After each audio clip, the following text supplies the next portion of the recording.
Chers amis, bonjour à tous et à toutes. Nous sommes le lundi 8 novembre 2021. Vous faites bien de vous connecter sur cette chaîne. C'est le temps consacré à la halte spirituelle pour la journée. En Luc 17, les 6 premiers versets. C'est parti pour cette nouvelle édition. Dans les chapitres précédents, Jésus a fait face à ceux qui étaient en dehors de la communauté immédiate, les foules, les scribes, les pharisiens, mais maintenant il fait face à ses disciples. Ils seront les dirigeants de la nouvelle communauté et il leur dit qu'ils ne doivent pas être des pierres d'achoppement pour les autres. Les petits ne sont pas des enfants, mais les pauvres confèrent les béatitudes. Ceux qui seront confiés à ses disciples, ce sont ces pauvres. Chez Matthieu aussi, les petits-enfants sont des adultes, car ils croient en moi. Certes, dit Jésus, il y a une comparaison que nous pouvons faire entre le vrai disciple et un enfant. Mais ensuite, Jésus a continué à parler non pas d'enfants, mais de disciples. Les meules de ce passage s'adressent donc aux responsables de l'Église qui laissent tomber ceux dont ils ont la charge. Ils ne doivent pas scandaliser leur troupeau, ils doivent avoir le courage de dénoncer les actes répréhensibles. Mais en même temps, ils doivent être prêts à pardonner les actes répréhensibles dont ils sont victimes et même à pardonner à la hauteur, à la même personne 7 fois par jour. Ça, c'est un enseignement très fort. Cela signifie pardonner toujours et sans fin. Comment pourrions-nous jamais être à la hauteur? Semble-t-il demander au Seigneur, à leur maître, comment allons-nous pouvoir y arriver? Mais Seigneur, augmente notre foi. Et quand les dirigeants ont fait tout cela, ils doivent dire, nous ne sommes que des serviteurs.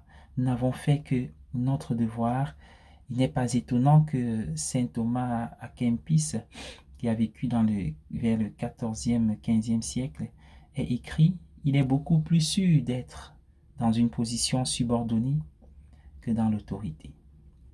Les rabbins avaient coutume de dire que si quelqu'un pardonnait 3 fois à un autre, il était parfait.